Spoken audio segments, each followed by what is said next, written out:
Welcome back to Building PCs for Flips, Episode 2. In today's episode, we're going to be building an awesome budget gaming PC. We were able to sell the PC from last episode for $1,220, which made us a nice profit of $142.26. If you want to know more about this computer, you can look at last episode's video for a full breakdown on all the parts, and you can also watch me build it. Now let's get started with today's budget PC build. We're going to be using a Ryzen 5 5600 GT. It has 6 cores and 12 threads, which is the minimum I would use for modern gaming at this point. I was able to pick this up in a combo deal with our RAM and our storage on Newegg. I'm going to be using this T-Force Delta RGB kit of DDR4 RAM. It's 16 gigabytes, clocked at 3200 megahertz. Now, for the storage, I went with this MSI Spatium 1 terabyte M.2. Now for our cooler, I went with the ID Cooling Blitz. I personally would not recommend this cooler because it's a RGB cooler and not a ARGB cooler, so you can't change the colors on it. For the motherboard, I went with an Asus Prime B550M AC. It's great for the build with plenty of room for upgrades, like the Ryzen 5800 X3D, and it has Wi-Fi compatibility. Now for our graphics card, I was able to pick up a used 2070 Super on eBay. It's $161.77, and at that price, it was a great deal. It is a 6-year-old graphics card at this point, but it is still receiving consistent updates. For our case, I went with the Sama Q5. It's an MATX case, and it comes with 3 pre-installed ARGB fans.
Now that we've got up and running, let's see what this budget PC is capable of. For starters, I used the Rise of the Tomb Raider benchmark that's built into the game. I was able to achieve an average FPS of around 145 with all the settings on very high, with DLSS turned off. We were able to achieve about 180 FPS peaks, but it was never consistent.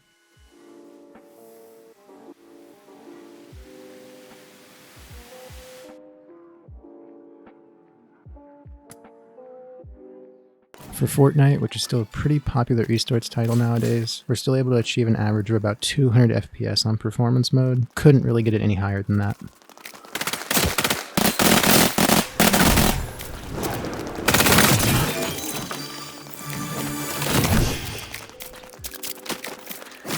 Now, finally, for Cyberpunk 2077, we ran the in-game benchmark, and we were able to achieve a consistent FPS of around 95 with all of the settings on high, and ray tracing was enabled, and DLSS was also turned off. Unfortunately, we did have a pretty high 1% low at 52 FPS, but I imagine with the ray tracing disabled, you could definitely get that 1% low down, probably to about 10 FPS.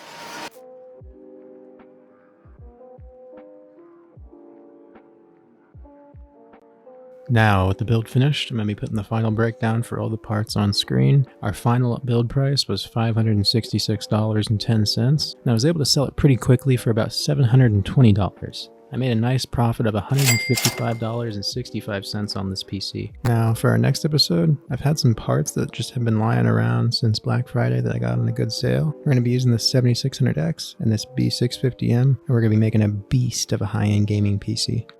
Until then, I'll catch you guys next time. Make sure to like and subscribe if you want to see more content like this.